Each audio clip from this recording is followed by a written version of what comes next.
Kembali lagi bersama channel kita semua. Jika Anda suka, jangan lupa komen, like dan subscribe, serta bila Anda berkenan, aktifin subtitlenya supaya ada tulisan teksnya. Kita langsung ke ceritanya. Perintah Kaisar Naga. Bab 6193-6196. Tamu terhormat. Di tepi alam iblis, kabut hitam menyelimuti sepanjang tahun, dan angin kencang menderu, menerbangkan pasir merah gelap. Dunia dipenuhi dengan energi iblis yang ganas dan dingin. Para pembudidaya biasa yang memasuki tempat ini akan diserang oleh energi iblis dan jiwa mereka akan hancur dalam sekejap. Di tempat yang sunyi dan tandus ini, sebuah istana megah, yang seluruhnya terbuat dari tulang naga hitam pekat dan besi merah tua, berdiri diam di antara langit dan bumi, seperti binatang purba yang telah tertidur selama berabad-abad, memancarkan aura yang mengerikan. Inilah Istana Naga Iblis, fondasi dari garis keturunan naga iblis. Istana itu dikelilingi oleh formasi-formasi pembatas, sepadat jaring laba-laba. Bayangan naga iblis dapat terlihat di kehampaan. Setiap pembatas mengandung kekuatan mengerikan yang cukup untuk membunuh seorang master puncak dari alam dewa abadi sejati. Bahkan seorang master di alam dewa abadi agung yang berani menerobos masuk akan berakhir mati. Pada saat itu, tiga sosok mengabaikan semua penghalang dan berjalan menembus formasi tirai cahaya seolah-olah sedang berjalan di taman, lalu mendarat dengan mantap di alun-alun giok putih di depan gerbang utama Istana Naga Iblis. Pemimpinnya mengenakan pakaian hitam sederhana, dengan wajah tampan dan sikap tenang. Tidak ada fluktuasi energi spiritual di sekitarnya, namun ia tampak menyatu dengan langit dan bumi, sehingga mustahil bagi orang lain untuk melihat menembus dirinya. Dia adalah Zeke. Di sampingnya, Yuki, mengenakan jubah ungu yang menjuntai, memiliki kecantikan yang tak tertandingi dan sikap tenang serta menyendiri seperti bunga teratai salju di gunung yang dingin. Matanya menyimpan sedikit rasa ingin tahu saat ia dengan diam-diam mengamati istana yang menyeramkan di hadapannya. Dia tetap berada di dekat Zeke, merasa aman dan tenteram bahkan di pusat alam iblis yang berbahaya. Di depan keduanya, penguasa Istana Naga Iblis, Erli Naga, tampak sangat rendah diri. Pemimpin garis keturunan naga iblis ini, yang telah mendominasi alam iblis selama 10.000 tahun dan menanamkan rasa takut di hati banyak kekuatan, kini seperti pelayan yang paling setia, membungkuk dan dengan hati-hati memimpin jalan. Erli Naga melangkah maju sendiri, mengulurkan telapak tangannya yang dilapisi sisik naga halus, dan perlahan mendorong pintu istana yang sangat berat itu hingga terbuka. Saat pintu istana terbuka, aura iblis yang sangat pekat bercampur dengan suasana mewah namun menyeramkan langsung menyembur keluar. Engsel pintu berputar dengan dengungan pelan, seperti geraman rendah seekor binatang purba yang terbangun. Erli Naga dengan cepat menyingkir untuk memberi jalan, sedikit membungkuk, dan berkata dengan nada yang hampir menjilat, "Senior, silakan." Zeke mengangguk sedikit, tanpa basa-basi, dan melangkah masuk ke Istana Naga Iblis. Yuki mengikuti dari dekat, langkah kakinya yang ramping mendarat ringan di lantai yang halus dan seperti cermin, tatapannya dengan rasa ingin tahu menyapu segala sesuatu di dalam aula. Skala Istana Naga Iblis jauh melampaui imajinasi orang luar. Istana itu menjulang tinggi ke awan, dan kristal sihir tingkat tinggi berwarna merah gelap yang tak terhitung jumlahnya tertanam di kubahnya, memancarkan cahaya gelap samar yang menerangi seluruh istana dengan rona merah tua. Pilar-pilar menjulang tinggi, yang masing-masing membutuhkan puluhan orang untuk mengelilinginya, berdiri di aula, permukaannya dihiasi dengan relief naga yang tampak hidup, naga-naga itu memperlihatkan taringnya dan menatap dengan ganas. Setiap sisik dan setiap kumis diukir dengan kejelasan yang luar biasa. Di bawah cahaya kristal ajaib, naga pada relief itu tampak hidup, siap untuk melepaskan diri dari pilar batu dan melahap segala sesuatu di jalannya. Lantai itu dilapisi dengan batu kalsedon berwarna merah darah, yang terasa hangat dan halus seperti giok saat diinjak, namun juga memancarkan hawa dingin yang menusuk tulang. Di dalam aula, kursi-kursi yang terbuat dari tulang-tulang binatang iblis langka ditempatkan di kedua sisi. Bagian belakang kursi-kursi itu dihiasi dengan berbagai permata, memancarkan kengerian yang tak berujung dan kekuatan yang mendominasi di tengah kemewahan, menunjukkan kekuatan dan tirani garis keturunan naga iblis. Zeke berjalan perlahan ke tengah aula utama, berhenti, berdiri dengan tangan di belakang punggung, dan dengan tenang mengamati sekelilingnya. Nada suaranya datar dan tenang, tempatmu ini tidak buruk. Erli Naga segera mengikuti, berdiri 3 langkah dari Zeke, wajahnya dipenuhi senyum hati-hati dan meminta maaf, "Senior, Anda terlalu memujiku. Istana Naga Iblisku hanyalah tempat terpencil dan miskin di alam iblis, sangat kumuh dan tidak layak mendapat perhatianmu. Aku minta maaf karena telah membuat Anda menertawakanku." Zeke tersenyum tipis, sedikit melengkung di sudut bibirnya, tetapi tidak menjawab. Senyumnya tampak lembut, tetapi hal itu membuat Erli Naga semakin gelisah, karena dia sama sekali tidak bisa memahami pikiran senior misterius ini. Early Naga tidak berani lalai sedikit pun dan segera memberi isyarat. Seketika, dua penjaga naga iblis yang mengenakan baju zirah iblis hitam melangkah maju dan membawa dua kursi yang diukir dari giok hangat berusia 10.000 tahun, yang dengan hormat mereka letakkan di samping kursi utama. Senior, Anda pasti lelah setelah perjalanan panjang. Silakan duduk dan beristirahat. Early Naga membungkuk dan memberi isyarat kepada Zeke dan Yuki untuk duduk. Baru setelah mereka duduk, ia berani berdiri di samping dengan tangan menjuntai ke bawah, bahkan tidak berani bernapas keras, apalagi duduk sendiri.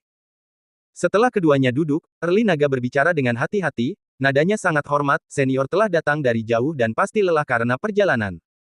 Mengapa Anda tidak beristirahat di istana naga iblisku selama beberapa hari?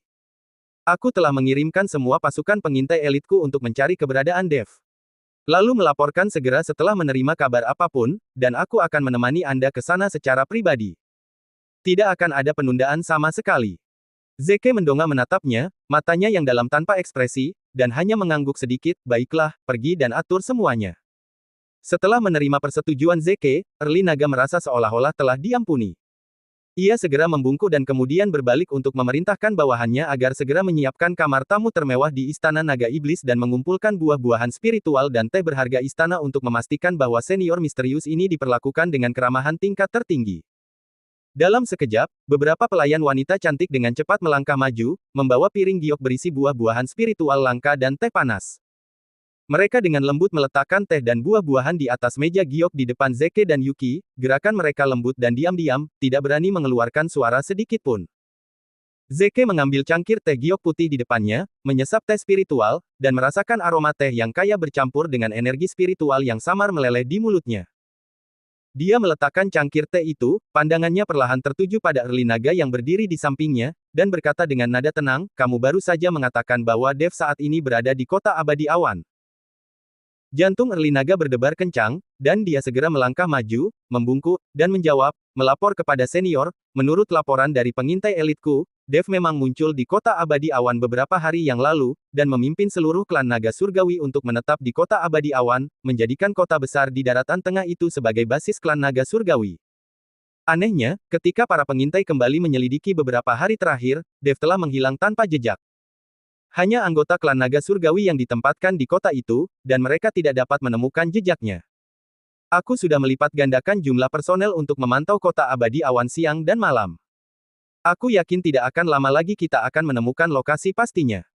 Mendengar ini, Zeke mengangguk perlahan, tanpa berkata apa-apa lagi, pandangannya tertunduk, tampak tenggelam dalam pikirannya. Yuki duduk di sebelah Zeke, matanya yang indah tertuju pada wajah orang di sampingnya. Dia menatap Zeke, yang ekspresinya tenang dan alis serta matanya tidak menunjukkan riak. Tetapi jauh di dalam mata yang dalam itu, terdapat emosi kompleks yang belum pernah dilihatnya sebelumnya, harapan, ketidakpedulian, dan obsesi yang tak terungkapkan. Selama mengenal Zeke, dia belum pernah melihatnya begitu peduli pada siapapun. Siapakah sebenarnya pria bernama Dev Chen ini? Mengapa adik laki-lakinya yang biasanya acuh tak acuh begitu peduli? Mungkinkah itu Dev Chen, yang ditemuinya di dalam tangga surgawi? Dia membuka mulutnya, ingin mengajukan pertanyaan, tetapi melihat ekspresi Zeke yang termenung, dia menelan kata-kata yang ada di ujung lidahnya dan hanya bisa menekan keraguannya. Yuki sangat bingung saat ini. Nama Dev Chen terdengar familiar baginya, namun juga terasa sama sekali asing. Terutama saat mereka mendaki tangga surgawi, mereka ingin membunuh Dev, tetapi Dev bertindak seolah-olah mereka sangat mengenalnya. Zeke menoleh ke arah Yuki, emosinya langsung disembunyikan, takut Yuki akan terlalu banyak berpikir. Meskipun Yuki telah sepenuhnya dicuci otak dan ingatannya, Zeke masih takut Yuki tiba-tiba akan mengingat sesuatu. Lagi pula, Yuki dan Dev adalah sepasang kekasih, dan mereka telah saling merindukan begitu lama. Jika bahkan satu kenangan pun terungkit dari lubuk hati Yuki, itu akan menjadi masalah. Early Naga melirik Zeke, menyadari bahwa akan merepotkan jika dia tetap tinggal, dan segera membungkuk dan berkata, jika senior tidak memiliki instruksi lain, aku akan pamit dan secara pribadi mengawasi bawahanku untuk mengumpulkan informasi, agar tidak menunda urusan senior. Zeke melambaikan tangannya, memberi isyarat agar dia mundur. Early Naga membungkuk lagi dan perlahan mundur hingga beberapa meter dari aula utama sebelum ia berani berbalik dan pergi. Di aula utama Istana Naga Iblis yang luas itu, hanya Zeke dan Yuki yang tersisa. Kakak senior, istirahatlah beberapa hari. Kekuatanmu meningkat terlalu cepat akhir-akhir ini. Sekalipun kamu memiliki tubuh roh api, terburu-buru dalam kultivasi hanya akan merugikan. Jangan sampai melukai dirimu sendiri. Zeke berkata pada Yuki. Oke. Yuki mengangguk. Di luar istana naga iblis, di alun-alun giok putih, Erli Naga berdiri di tepi pembatas, menghembuskan napas panjang yang penuh udara keruh. Dia mengangkat tangannya untuk menyeka keringat dingin dari dahinya, menenangkan diri, dan Erli Naga menenangkan pikirannya, lalu dengan lembut memberi isyarat dengan tangannya. Seorang tetua naga iblis, mengenakan jubah abu-abu dan memancarkan aura yang mengerikan, segera melangkah maju dan membungkuk, berkata, bawahan memberi hormat kepada pemimpin. Wajah Erli Naga menjadi gelap, dan nadanya menjadi serius, segera pilih 10 mata-mata paling cerdas dan cakap di istana untuk pergi ke kota abadi awan dan lakukan segala daya upaya untuk melacak keberadaan Dev ini. Ingat, mereka harus bertindak secara rahasia, jangan pernah mengungkapkan identitasmu, dan jangan sampai membuat musuh curiga. Jika mereka merusak rencana penting atasanmu, kalian akan membayar dengan nyawa. Dimengerti, pemimpin. Tetua naga iblis itu tidak berani lalai sedikit pun, dan segera berbalik dan pergi setelah menerima perintah tersebut. Erli Naga berbalik dan melihat ke arah istana naga iblis lagi, ekspresi rumit terlintas di matanya yang keruh. Apa latar belakang dari paman guru yang tiba-tiba muncul ini? Seberapa kuatkah dia sebenarnya? Mengapa dia begitu tertarik pada Dev, yang praktis tidak dikenal? Dia tidak mengerti satu pun dari pertanyaan-pertanyaan itu. Namun, dalam hatinya ia tahu bahwa sejak saat senior ini melangkah masuk ke istana naga iblis, seluruh struktur surga ke-14 mungkin akan terguncang sepenuhnya. Apa yang terjadi selanjutnya bukanlah sesuatu yang bisa dia kendalikan lagi sebagai penguasa istana naga iblis. Yang bisa dia lakukan sekarang hanyalah berusaha sebaik mungkin untuk menyenangkan senior ini agar garis keturunan naga tetap terjaga di tengah badai yang akan datang. Sementara itu, di kuil dewa. Suasana di dalam aula terasa sangat berat, seolah-olah udara itu sendiri telah membeku, sehingga sulit untuk bernapas. Sang kepala kuil dewa, Vigo Shen, duduk tinggi di singgasana istana Ling Qiao. Ia mengenakan jubah suci bermotif naga emas, wajahnya agung, dan ia memancarkan aura suci yang mengagumkan. Namun saat ini, wajahnya tampak muram seperti langit sebelum badai, dan alisnya dipenuhi permusuhan. Di bawah, lebih dari 10 tetua kuil dewa berdiri di kedua sisi, masing-masing dengan aura yang kuat. Yang terlemah di antara mereka berada di puncak alam dewa abadi sejati, dan bahkan ada beberapa master alam dewa abadi agung. Namun, pada saat ini, semua tetua menundukkan kepala dan tetap diam, seolah-olah mereka gemetar ketakutan. Tidak seorang pun berani memecah keheningan yang mencekam itu terlebih dahulu.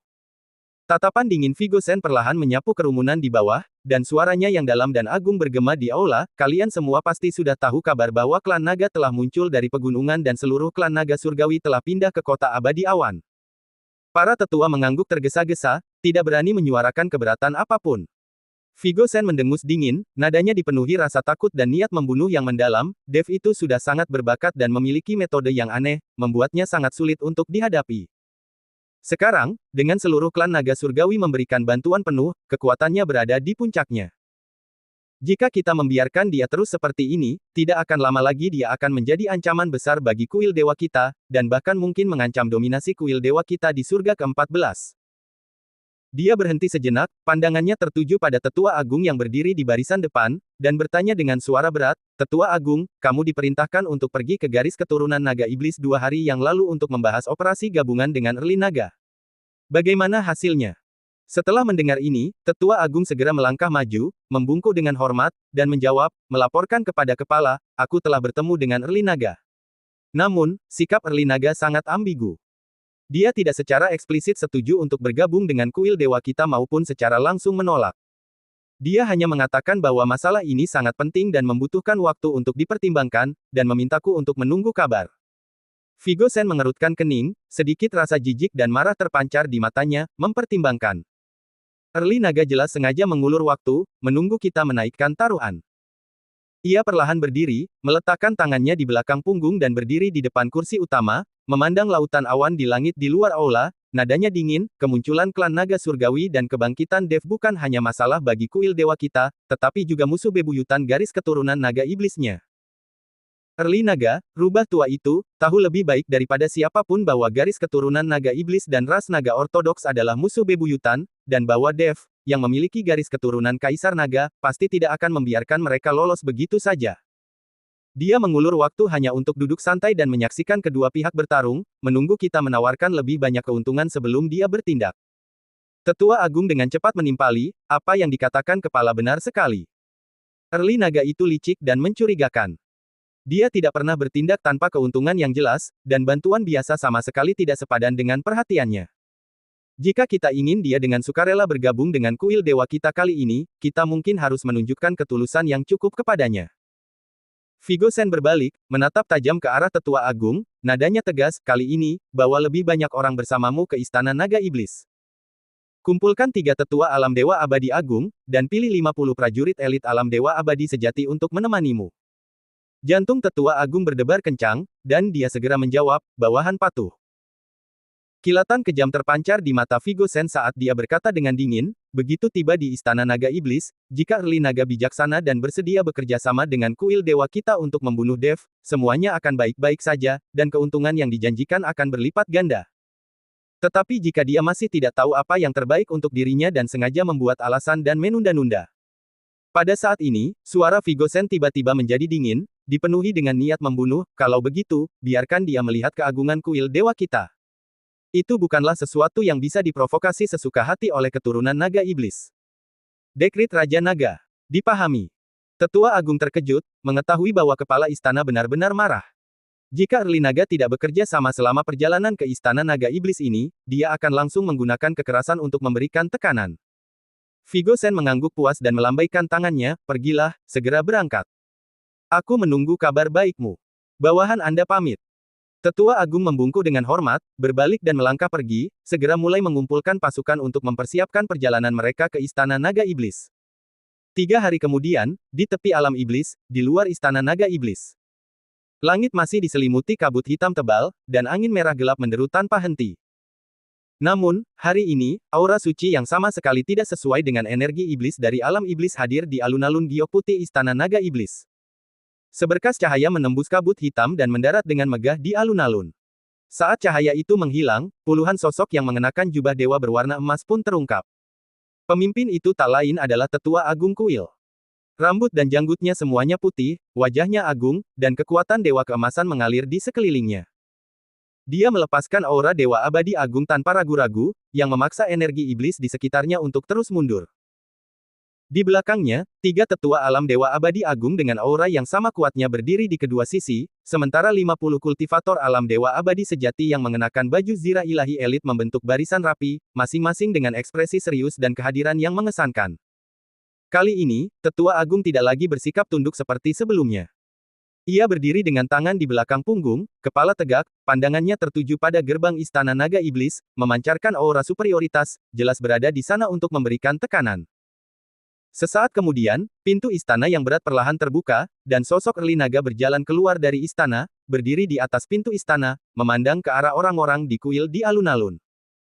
Ketika dia melihat 3 tetua alam dewa abadi agung dan 50 kultivator elit alam dewa abadi sejati di belakang Tetua Agung, alisnya sedikit mengerut dan sedikit rasa tidak senang terlintas di matanya, tetapi dia dengan cepat menyembunyikannya dan memasang senyum penuh arti. Tetua, sudah beberapa hari berlalu. Saya sangat senang bertemu Anda lagi di Istana Naga Iblis saya. Anda membawa begitu banyak ahli elit bersama Anda. Skala kunjungan Anda jauh lebih besar daripada sebelumnya. Saya benar-benar merasa tersanjung. Nada bicara Early Naga agak menggoda, namun tidak rendah hati maupun sombong. Tetua Agung meliriknya dengan acuh tak acuh, nadanya dingin dan angkuh, pemimpin Early Naga, saya datang lagi atas perintah kepala kuil untuk membahas dengan Anda masalah penggabungan kekuatan untuk menghadapi Dev. Saya akan berbaik hati mengizinkan Anda memasuki istana untuk diskusi yang lebih rinci. Tatapan Early Naga perlahan menyapu ketiga tetua alam dewa abadi agung di belakangnya, senyum mengejek teruk di bibirnya, Tetua Agung, saya agak bingung. Anda membawa begitu banyak master ke sini hari ini, apakah Anda di sini untuk membahas kerjasama, atau untuk mengintimidasi Istana Naga Iblis saya? Ekspresi Tetua Agung tetap tidak berubah, dan nadanya tenang, pemimpin terlalu banyak berpikir. Saya membawa orang-orang ke sini bukan hanya untuk membahas kerjasama, tetapi juga untuk menunjukkan ketulusan kuil Dewa Mami kepada garis keturunan Naga Iblis. Menangani Dev kali ini sangat penting, dan kuil Dewa kami tentu saja perlu menunjukkan tekad kami dengan menunjukkan kekuatan yang cukup. Early Naga menatap Tetua Agung sejenak, lalu tiba-tiba tertawa terbahak-bahak, hebat. Sungguh tulus. Karena Tetua Agung begitu tulus, silakan masuk ke aula untuk mengobrol. Setelah mengatakan itu, dia minggir untuk memberi jalan dan memberi isyarat agar dia melanjutkan. Tetua Agung mendengus dingin dan, dengan 3 tetua alam Dewa Abadi Agung di belakangnya, melangkah masuk ke Istana Naga Iblis. 50 elit alam Dewa Abadi sejati diperintahkan untuk tetap berada di alun-alun di luar istana dan tidak diizinkan masuk tanpa izin. Di dalam aula utama, Erli Naga berjalan lurus ke kursi utama dan duduk.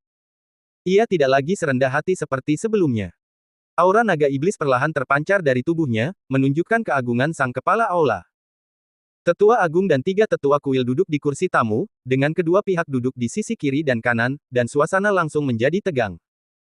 Tetua Agung langsung ke intinya tanpa bertele-tele, Kepala Erli Naga, ketika saya datang untuk membahas aliansi dengan Anda terakhir kali, Anda mengatakan Anda membutuhkan waktu untuk mempertimbangkannya. Sekarang beberapa hari telah berlalu, saya ingin tahu apa yang telah Anda pertimbangkan. Erli Naga mengambil cangkir teh di depannya, menyesap teh spiritual, menundukkan pandangannya, dan tidak langsung menjawab, sengaja mengulur waktu. Melihat hal ini, tetua itu merasa tidak senang, tetapi dia tetap sabar melanjutkan berbicara, Ketua, Anda dan saya sama-sama tahu bahwa Dev memiliki garis keturunan Kaisar Naga, adalah masa depan klan Naga Surgawi, dan juga musuh bebuyutan garis keturunan Naga Iblis Anda. Sekarang setelah dia memimpin klan Naga Surgawi untuk menduduki kota abadi awan, kekuatannya semakin bertambah kuat dari hari ke hari. Jika dia tidak segera disingkirkan, dia pasti akan menjadi ancaman besar di masa depan, dan garis keturunan Naga Iblismu akan menjadi yang pertama menderita. Dia berhenti sejenak, lalu melontarkan pernyataan mengejutkan, kuil dewaku bersedia mengesampingkan semua dendam masa lalu dengan garis keturunan Naga Iblis dan bergabung untuk membunuh Dev. Setelah tindakan itu selesai, seluruh wilayah dan sumber daya kota abadi awan akan menjadi milik garis keturunan Naga Iblis. Garis keturunan Kaisar Naga dan harta karun klan Naga di tubuh Dev juga akan kau singkirkan. Kuil dewaku tidak akan mengambil sepeser pun. Syarat-syarat ini jauh lebih murah hati daripada yang sebelumnya. Bukankah itu menunjukkan ketulusan kuil dewa kami? Mendengar ini, secerca emosi terpancar di mata Erli Naga. Kota abadi awan sangat luas dan kaya akan sumber daya. Jika kota ini dapat digabungkan ke wilayah garis keturunan Naga Iblis, kekuatan alam iblis pasti akan berkembang secara signifikan. Garis keturunan Kaisar Naga dalam tubuh Dev adalah sesuatu yang selalu ia impikan. Jika ia mampu memurnikan garis keturunan Kaisar Naga, kekuatannya pasti akan menembus batas dan memasuki peringkat kedua alam Dewa Abadi Agung, atau bahkan alam yang lebih tinggi. Kondisi-kondisi ini memang sangat menggiurkan. Namun, Erli Naga pada akhirnya adalah pria yang cerdik dan penuh perhitungan, dan dia tetap tenang di permukaan, hanya berkata dengan suara rendah, Tetua, kondisi ini memang sangat menggiurkan, dan saya juga sangat tergoda. Namun, saya tegaskan kembali bahwa masalah ini sangat penting dan memerlukan pertimbangan lebih lanjut. Alis Tetua Agung langsung berkerut, dan wajahnya menjadi gelap, Ketua, Anda masih ingin mempertimbangkan. Kuil dewa kami telah menunjukkan ketulusan yang paling besar dan menawarkan persyaratan yang paling murah hati. Jika Anda terus membuat alasan seperti ini, Anda hanya bersikap tidak bijaksana. Erli Naga menggelengkan kepalanya, nadanya tenang namun tegas, Tetua, saya telah melihat ketulusan kuil dewa Anda. Tetapi saya juga memiliki kesulitan sendiri. Dev mendapat dukungan dari seluruh klan Naga Surgawi, yang memiliki banyak master alam Dewa Abadi Agung, menjadikannya kekuatan yang patut diperhitungkan. Meskipun klan Naga Iblis saya kuat, saya tidak ingin menyia-nyiakan kekuatan saya dan melakukan pengorbanan yang tidak perlu. Saya tidak akan dengan mudah mengirim pasukan tanpa kepastian mutlak akan kemenangan. Setelah mendengar ini, wajah Tetua Agung langsung berubah dingin. Ia perlahan berdiri, tangan di belakang punggung, tatapannya tertuju pada Erli Naga, nada suaranya mengandung ancaman yang tak terselubung, pemimpin Erli Naga, saya ingin mengatakan sesuatu, tetapi saya tidak yakin apakah saya harus mengatakannya. Erli Naga mendongak menatapnya dengan ekspresi acuh tak acuh, Tetua, silakan bicara dengan bebas. Tetua Agung melangkah maju, kekuatan ilahi emasnya melonjak, dan suaranya yang agung bergema di aula, Pemimpin, Anda seharusnya lebih tahu daripada siapapun tentang identitas Anda saat ini sebagai anggota garis keturunan Naga Iblis. Kau telah mengkhianati ras Naga Ortodoks, berpihak pada ras Iblis, dan mempelajari ilmu sihir jahat dan iblis. Kau telah lama diusir dari ras Naga dan telah menjadi bidat di dunia. Dan kuil dewaku adalah garis keturunan sah dari klan Dewa Sembilan Surga, yang memikul tanggung jawab berat untuk menjaga surga ke-14, membasmi roh jahat, dan membawa perdamaian ke dunia. Terus terang saja, jika kuilku menginginkannya, dengan satu perintah saja, kami dapat mengumpulkan seluruh kekuatan ras kami dan, atas nama pemberantasan kejahatan, menghancurkan kuil naga iblismu dan memusnahkan sepenuhnya garis keturunan naga iblismu. Begitu mendengar ini, suasana di aula langsung membeku. Udara seolah berhenti berputar saat kekuatan ilahi berwarna emas dan energi iblis berwarna merah gelap bertabrakan, menghasilkan suara mendesis. Ketiga tetua alam Dewa Abadi Agung di belakang tetua agung berdiri serempak, kekuatan ilahi mereka melonjak, tatapan mereka sedingin pisau, tertuju pada Erli Naga, siap menyerang segera atas perintah tetua agung. Wajah Erli Naga juga menjadi gelap sepenuhnya, ekspresi tenangnya sebelumnya menghilang, dan digantikan oleh kemarahan yang meluap-luap. Ia perlahan berdiri, dan energi iblis merah gelap di sekitarnya melonjak liar seperti tsunami. Di belakangnya, bayangan naga iblis sepanjang 10.000 kaki samar-samar muncul, raungannya mengguncang langit. Niat membunuh yang dingin dan menusuk terpancar di matanya. Tetua Agung, apakah Anda mengancam saya? Suara Erli Naga bagaikan es yang digesekkan, mengandung keganasan yang tak berujung. Tetua Agung mencibir, tanpa menunjukkan tanda-tanda akan mundur, ini bukan ancaman, hanya pengingat bagi pemimpin untuk menghadapi kenyataan. Garis keturunan naga iblismu bukan lagi ras naga kuno seperti dulu, tetapi hanyalah sekelompok iblis malang yang berjuang untuk hidup. Jika kamu masih belum tahu apa yang terbaik untukmu, jangan salahkan kuil dewaku karena bersikap tanpa ampun. Luar biasa. Sungguh garis keturunan dewa yang saleh. Sungguh upaya yang luar biasa untuk memberantas kejahatan. Dengan amarah yang meluap, Erli Naga tertawa, energi iblisnya melonjak hingga puncaknya. Tekanan mengerikan dari alam Dewa Abadi Agung tingkat pertama menyapu seluruh aula. Apakah kau benar-benar berpikir garis keturunan naga iblisku mudah diintimidasi? Hari ini aku akan melihat bagaimana kuil dewamu akan menghancurkan istana naga iblisku. Dalam sekejap, dua aura mengerikan bertabrakan dengan dahsyat di dalam aula, menyebabkan kehampaan bergetar. Relief naga iblis di pilar-pilar mengeluarkan serangkaian suara mendengung, dan sumsum giok merah darah di tanah retak dengan garis-garis halus. Pertempuran besar akan segera pecah. Wajah tetua agung tampak sedingin es saat dia berteriak tegas, Erli Naga, aku bertanya padamu untuk terakhir kalinya, maukah kau setuju untuk bergabung melawan Dev, atau tidak? Tatapan Erli Naga tajam, dan dia mengucapkan setiap kata dengan jelas dan tegas, sudah kubilang, ini perlu dipertimbangkan. Kecuali kuil dewa memberikan jaminan yang memuaskan bagiku, kami sama sekali tidak akan mengirim pasukan. Mata tetua agung berkilat penuh niat membunuh, dan dia mencibir, karena kau begitu keras kepala, jangan salahkan aku jika aku bersikap kejam. Aku akan mulai darimu untuk menghalau iblis-iblis dari alam iblis. Sebelum dia selesai berbicara, tetua agung bergerak, dan kekuatan ilahi emas memadat menjadi pedang ilahi sepanjang beberapa meter, yang dia tebaskan ke arah Erli Naga. Kemanapun pedang suci itu melesat, kehampaan berputar dan energi iblis menghilang, membawa kekuatan untuk menghancurkan segalanya, langsung menuju kepala Erli Naga. Ayo kita lakukan. Atas perintah tetua agung, ketiga tetua alam Dewa Abadi Agung di belakangnya bertindak serentak, salah satu dari mereka memanggil perisai ilahi emas untuk menutup jalur mundur jurang naga. Seseorang membuat segel tangan, memanggil guntur ilahi dari 9 langit, yang meraung dan menghantam ke arah pusat utama istana naga iblis.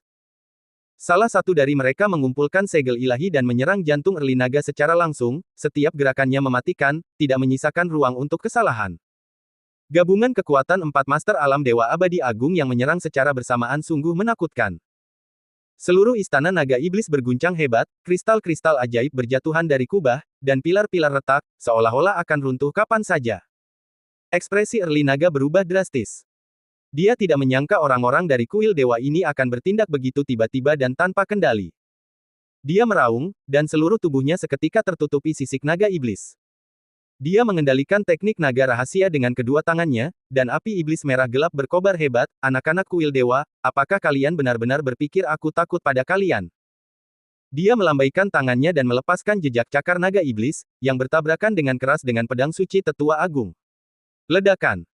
Raungan yang memekakkan telinga mengguncang langit, kekuatan ilahi dan energi iblis mengamuk dengan liar, dan gelombang kejut menyapu ke segala arah.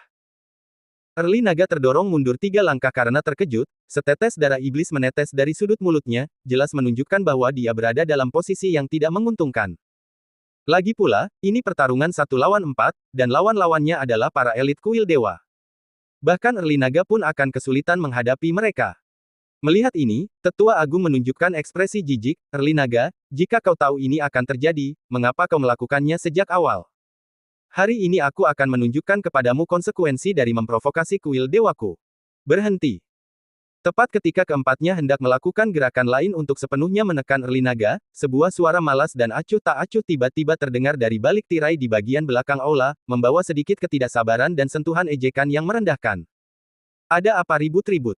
Bertengkar di wilayah orang lain, mengapa kami bisa beristirahat dengan tenang? Suaranya tidak keras, tetapi jelas terdengar oleh semua orang, seketika menenggelamkan deru dan ledakan di aula. Semua orang terkejut, menghentikan apa yang sedang mereka lakukan dan menoleh ke belakang aula dengan takjub. Dua sosok perlahan muncul dari balik layar, langkah mereka tidak terburu-buru dan sikap mereka rileks. Pemuda di depannya berpakaian hitam, berwajah tampan, dan tersenyum tipis.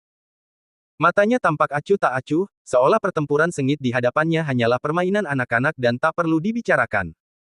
Itu adalah Zeke.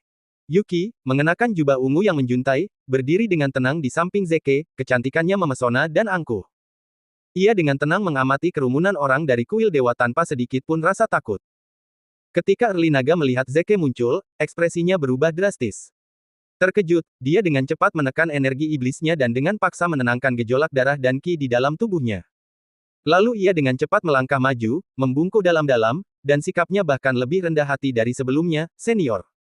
Bawahan tidak becus dan telah membiarkan orang-orang ini mengganggu istirahat Anda. Junior ini pantas mati. Mohon hukum saya, senior. Dia merasa terkejut sekaligus takut, khawatir Zeke akan marah karena dia merasa terganggu, dan konsekuensinya akan tak terbayangkan. Zeke melambaikan tangannya, memberi isyarat agar dia berdiri. Tatapannya perlahan tertuju pada tetua agung, dan dia mengamatinya dari atas ke bawah. Secercah geli terlintas di matanya, Anda tetua agung kuil dewa. Pemimpin kelompok dewa ini. Tetua agung mengerutkan kening, hatinya dipenuhi keraguan dan kegelisahan. Pemuda di hadapannya tampak tidak lebih dari 20 tahun, dan tidak ada jejak kekuatan ilahi yang terpancar darinya. Mengapa Erli Naga begitu menghormatinya? Bahkan dengan rasa kagum yang mendalam. Mungkinkah pemuda ini semacam monster tua yang tertutup? Seberapapun ia menyelidiki, ia tidak dapat melihat kemampuan Zeke dan hanya dapat menganggapnya sebagai junior biasa. Ia langsung mendengus dingin, ekspresinya angkuh, nadanya merendahkan, itu aku. Siapa kau? Kau hanyalah orang tak dikenal, namun kau berani mengganggu saat kuil dewaku sedang menjalankan urusan. Minggir sekarang juga, atau jangan salahkan aku kalau aku juga akan menghajarmu. Menurut pandangannya, Zeke hanyalah penasihat tamu yang diundang oleh Erli Naga, dan meskipun ia memiliki kekuatan tertentu, ia tidak akan pernah bisa menandingi keempat master alam dewa abadi agung dari kuil dewa.